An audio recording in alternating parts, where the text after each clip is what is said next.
The Russian army, for the first time in months, has taken an aggressive stance and is now attacking the entirety of the Ukrainian front line. This video, I will try to update you on most of the frontline changes over the last 2 weeks and all of the important recent developments, so I will not waste too much time and I will jump right into it. We're going to start with the southern front. These are the current ongoing battles and frontline changes from late September to now. And just a quick note, I will be doing a video like this at the end of every week where I provide all of the weekly updates. So I will have extra videos on the important events that are going down, say if something big happens, but for the most part, I'm going to keep all these minor battlefield updates and cram them together in one video for you guys. All right, so first we're going to start with the area of Velika Novosilka, which was probably Ukraine's most successful axis of attack.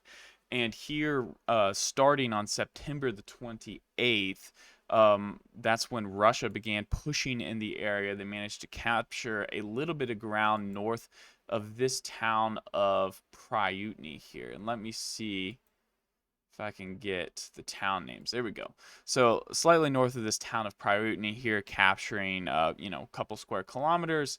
And then October the 2nd, we got another report of Russia attacking towards Yorzogani.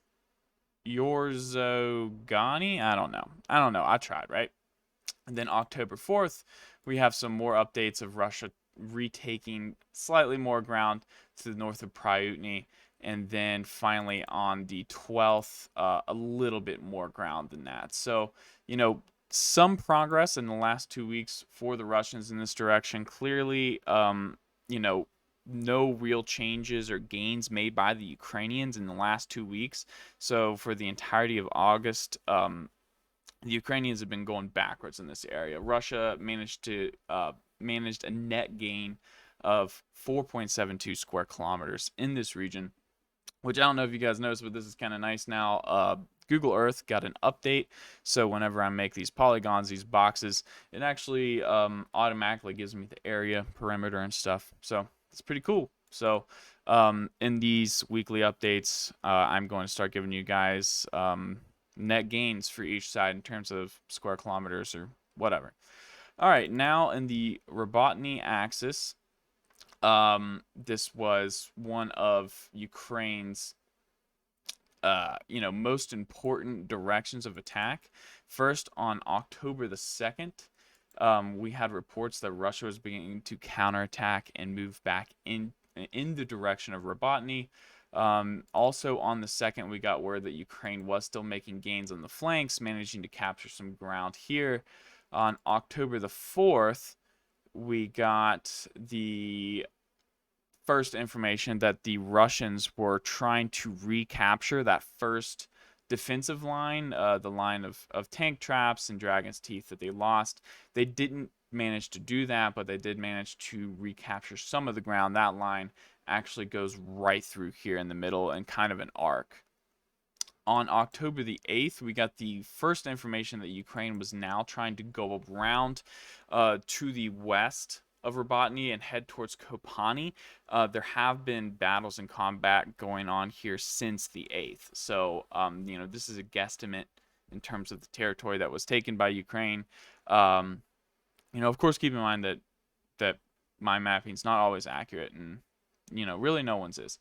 And then on October the 10th, we got more information that Ukraine captured some more ground on the flank towards Verbove. So, in total, Ukraine managed a net gain of 1.41 kilometers. In total, they took around 3.82 square kilometers, but Russia recaptured 2.41. So Ukraine still is making offensive progress and gains in the Robotyne area, but they've been slowed dramatically, and we're starting to see some serious Russian counterattacks in the area.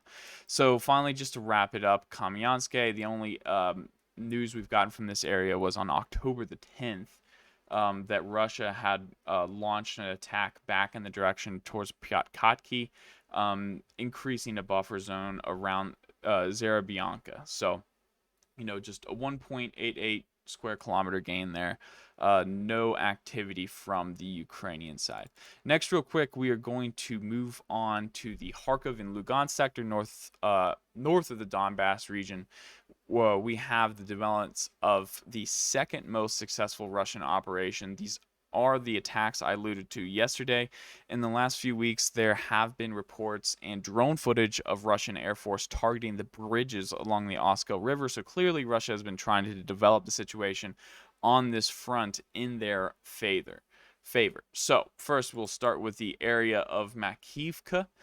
This is where some of the most serious gains have been made. First, we got information that Russia had captured some territory on the flank to the northeast of town.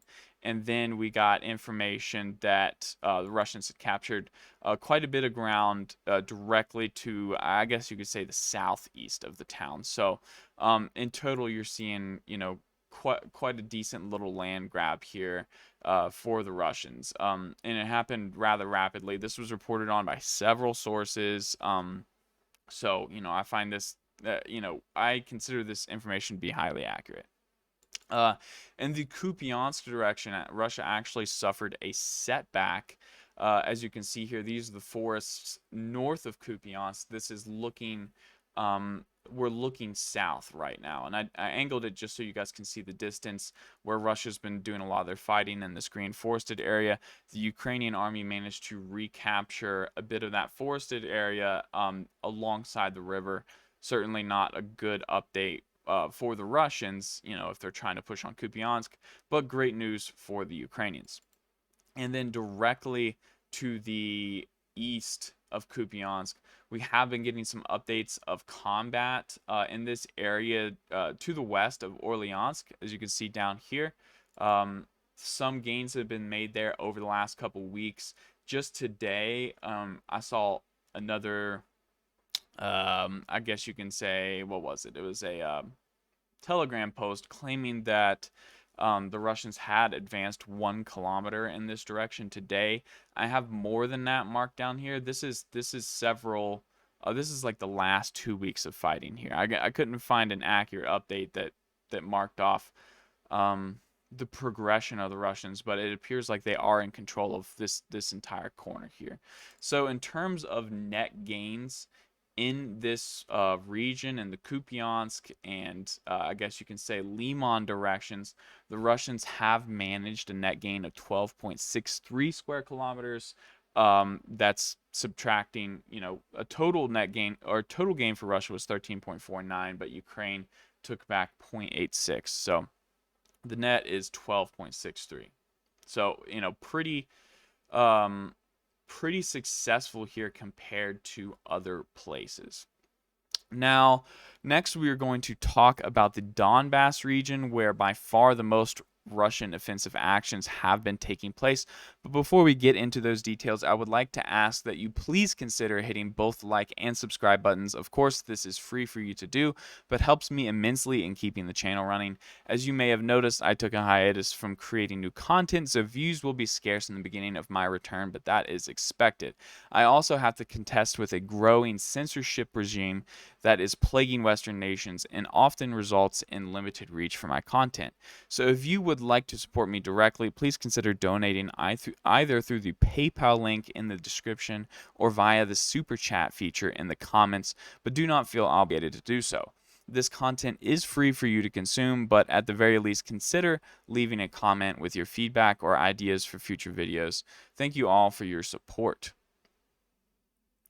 Just one quick development before we go to the Donbass. Speaking on the Kherson River crossing, Ukraine has managed to hold onto a bridgehead on the Russian side of the river for most of the summer.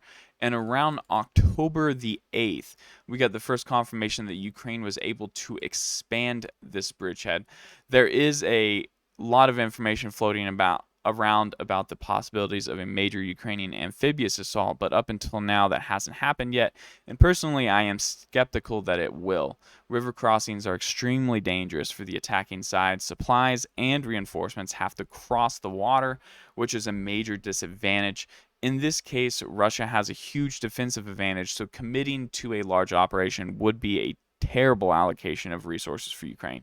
But we will see. Obviously, I'm not saying it for sure won't happen. I don't know what is going on in their minds, but that is just my opinion, I guess you could say. So in this area, it appears like Ukraine was able to lop off around 6.02 kilometers. Not all of this is territory they control. A lot of it is swampland and stuff. I wouldn't look too much into that square kilometer number for this one. The most consequential ground is here in the center along this roadway. Yeah, I guess. Oh my gosh. All right, sorry about that. As I was saying, the most consequential territory is right here along the roadway, where there's quite a few houses and structures there. So, um, all right, moving to the Donbass.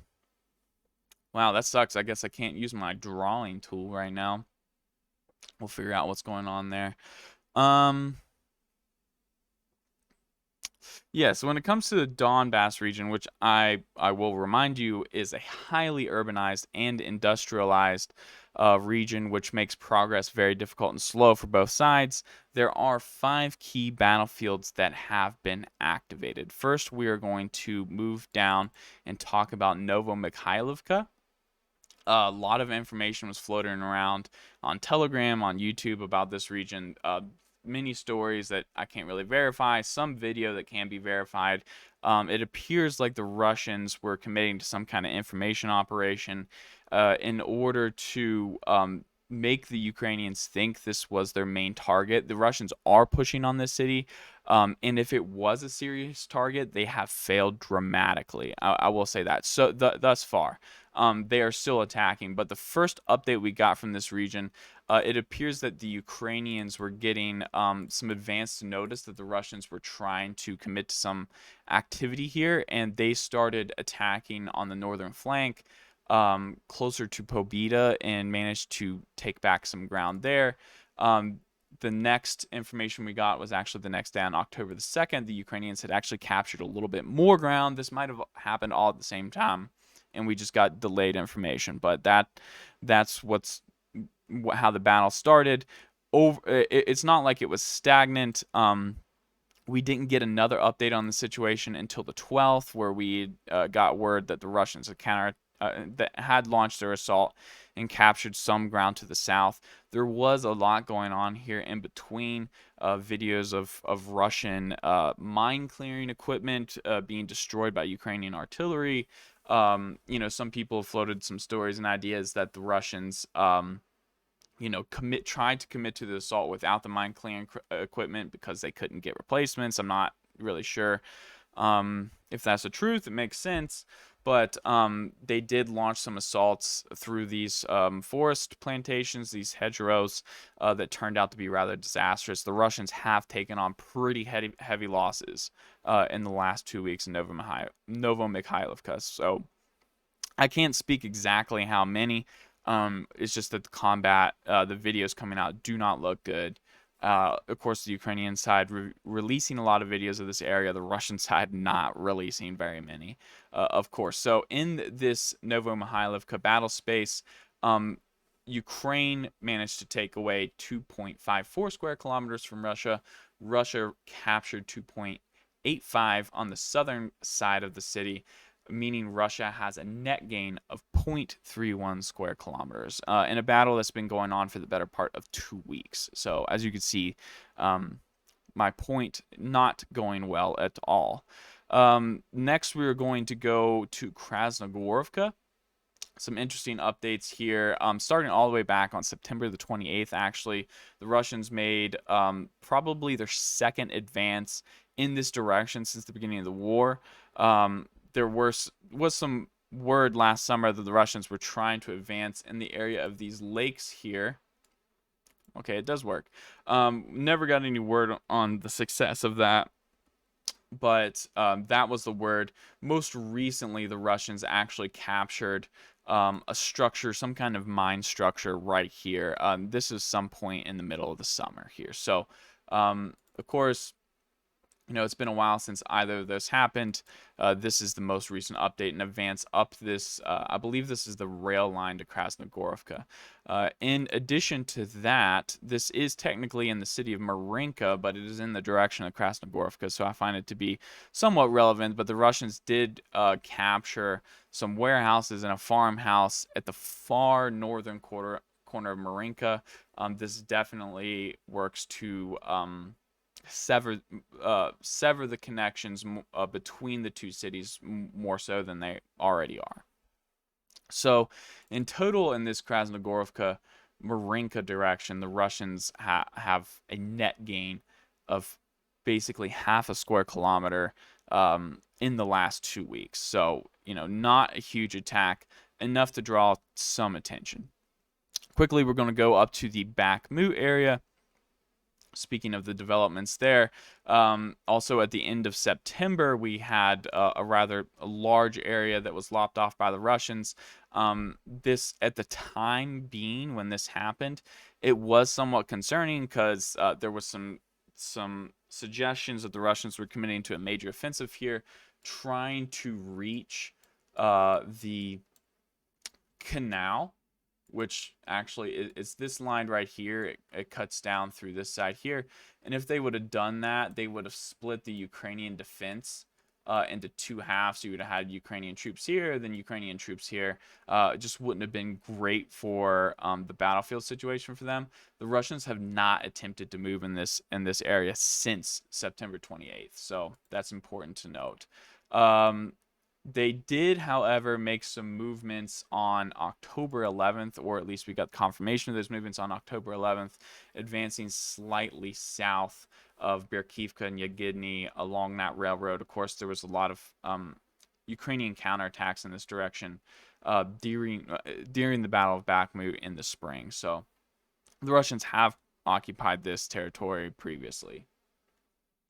To the south of Bakhmut, Ukraine is still making advances here.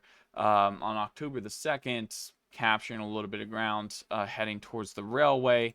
And then actually yesterday, on October the 12th, Ukraine managed to capture a large chunk of territory directly to the east of Klishchivka, basically putting the nail in the coffin, putting Russia out of immediate reach of jumping back into the town here. So, this basically gives Ukraine full control over the town of Klishchivka as of today. So, I mean, they had control over the urban area, but this area right here is a hilltop, a jumping off point that the Russians used before to take over the town. So now that the Ukrainians have recaptured that, it reduces those prospects, those immediate prospects. So net gains for the entire Bakhmut area. This is another surprising one for Ukraine. They're actually going in reverse in the last 2 weeks. You have Ukraine capturing about 1.04 square kilometers, Russia recapturing 3.16 for a net Russian gain of 2.12 square kilometers in Bakhmut. So, not big gains, not massive gains in the last 2 weeks, but a trend in favor of the Russian side. So next, real quick, we're going to go through the Siversk area. This is, if you've noticed the trend here, the Russians are putting pressure on a lot of different places on the Ukrainian front line, a lot of different vulnerable areas. I don't know if I went over this in yesterday's video or not, but thinking about the Ukrainian summer offensive, the Ukrainians really only had one direction to go for victory, right? And that was, Robotyne, Velika Novoselka try to get to the Sea of Azov. And the Russians, knowing they only had one direction to go that could win them the war, were there and ready for them. The issue for Ukraine right now is none of these areas of the front line, if captured by Russia, will win them the war. None of them will. Russia needs to accomplish far more than capturing any of these places on the front line. They could capture 20 kilometers deep all across the front line, and the war still wouldn't be won at that point. Of course, that would mean the Ukrainians are on the run, but the war wouldn't be won. So the issue for Ukraine is there are a number of frontline cities and locations that would vastly increase the strategic or tactical situations for the Russian army in those local areas. So Ukraine doesn't know or can't afford to be sure of which one of these is the main target. Obviously, at the moment, it looks like Avdiivka, but obviously Siversk, capturing Siversk would be big for Russia. Capturing Kupiansk would be big for Russia. Liman, um, Marinka, Krasnohorivka, Novomihailovka, all these towns, increasing the buffer zone around Bakhmut would be good for Russia. So Ukraine is forced to respond with reserves to all of these issues at the same time. So that's what I'm getting at. On October the 4th, we had some movement from the Russian side towards Sporne. I don't consider combat in this particular valley here to be very consequential. Apparently, the Russians and the Ukrainians do, because they fight ferociously for it, and it has switched sides so many times. I can't even count. Like at the beginning of the summer, the Russians actually controlled this northern part of Sporne here, but at some point, the Ukrainians took it back. So that's just the recent update there. We did have movement for the Russian side along the railroad, moving up to Siversk, near Vasel in the direction of Avdiivka. On October the 6th, the Russians managed to capture some territory around that railroad. And then on the 8th, they did manage to advance some more. This resulted in about 2 square kilometers total right here. Net gain, I guess, for the entire area, a little less than 2 square kilometers. So not very consequential here, but there are some advances. It is, drawing the Ukrainian attention to this area. And finally, now we're going to look at the Avdiivka area. As I've already said, this area is, pretty consequential at the moment. This is where Russia does appear to be making their big push. Based on the scale of the battles and the number of pieces of equipment we've seen deployed in videos on the Russian side. So on October the 3rd, the Ukrainians actually, similar to Novomihailovka, probably sensed that combat was coming in this direction, and made an assault to the east of Novelsky and released some of the pressure off of that town.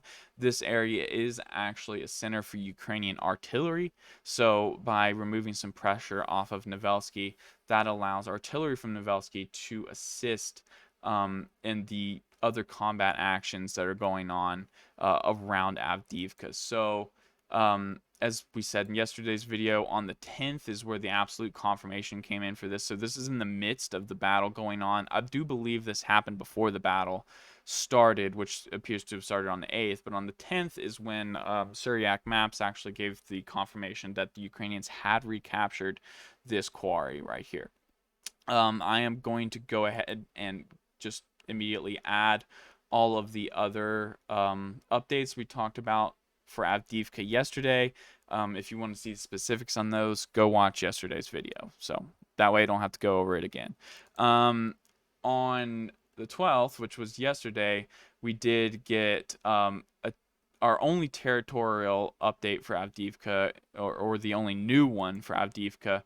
The Russians did manage to capture some more territory directly to the west of that M30 highway, moving up towards the southern part of town. So Russia is making some definite progress there. In these other areas, we still don't have confirmation, but I'm about to get into what's going on there. So just real quick, the net gains for the Russian defensive actions around Avdiivka, by far the biggest of all the ones we've talked about, or potentially the biggest. This is why I say there's 2 areas of the front that the Ukrainians have to worry about. First was the Kupiansk sector, definitely somewhere around 12 square kilometers, fallen into Russian hands in the last 2 weeks there.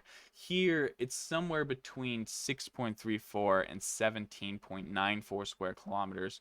Of course, Ukraine recapturing about 2 square kilometers on the onset of the battle, but since then, Russia capturing between 8.26 and 19, almost 20 square kilometers. depending on whether we can confirm those gains or not, which I'm sure that's not an accurate number. The situation definitely doesn't look like this at the moment.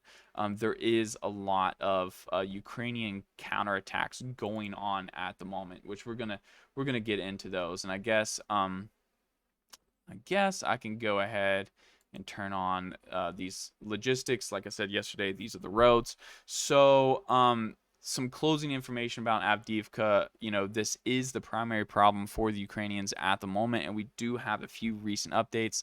Other than some territory to the south, we don't have any mappable changes yet at this moment, but I am sure that the current lines we have drawn here are not up to date. According to various Telegram channels, the Ukrainian army is counterattacking in all of the locations discussed in yesterday's video. They're trying to force back the Russians, specifically in the north near Beredichi, where heavy fighting is actively taking place. I do not consider this confirmation of the lines we previously drew, and honestly, by the time we get something definitive that we can geolocate the battlefield, will look completely different anyways. So keep that in mind. There is also information, or I guess, without evidence at this point, we can just call all this rumor, that the Ukrainian army launched a ferocious counterattack on the landfill mound across from the coke factory, which that is, of course, right here. I'll go ahead and pull this up and get us a good 3D view of this. So if this is true, it is a very bold move, one that certainly resulted in heavy losses, but honestly, the fate of Avdiivka rests on whoever holds this mound. So the Ukrainians really don't have much choice but to counterattack here. In terms of the Russians, I've also seen rumor that they themselves have been launching assaults into the territory of the coke plant itself. So whether this occurred before or after the Ukrainian assault on the hill, or whether that even happened at all, I do not know. But keep in mind, this battlefield could look one of three different ways in the next few days. It could look how I have it marked now. The Ukrainians could have recaptured this mound here, or the Russians could control parts of the coke plant. Impossible to tell with the information we have currently. In terms of the battle, we are starting to get more and more video from the last couple of days of combat. It is hard to tell exactly when the video was recorded, but there is at least one interesting video coming from a Russian tank column that appears to be assaulting towards the coke plant in the fields south of the landfill. So this does suggest to me that there will be territorial changes coming up, and it somewhat confirms that the Russians somewhat controlled the landfill, at least at the point of this video. The tanks are in the shadow of the landfill, so if Ukrainian troops were occupying it, then these tanks couldn't have lasted through this video. So maybe it was contested and the troops on top had their hands full. I don't know. I don't know for sure. One thing to address quickly is losses.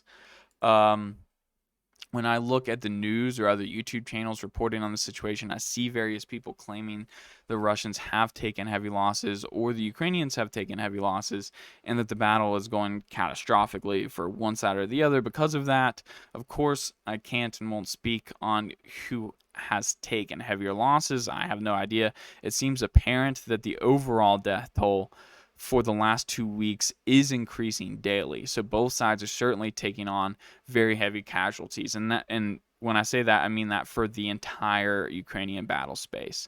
But that is the unfortunate nature of war. Now, neither side of this at any point in the war has put the lives of their troops above the chance of any particular victory. So at least until someone runs out of men or we get accurate statistics, then I think it's best to continue focusing on territorial changes when talking about the state of the war. My next video will probably be a full report on the situation between Israel and Gaza, along with a bit of history for the conflict. I will try to do a report specifically on the Avdiivka situation when we get solid news, and at the end of the week I will do a report similar to this one with all of the week's events summarized, which will probably be a lot shorter because this was 2 weeks, a little more than 2 weeks worth of events here. So for now, that is it from me, and until next time.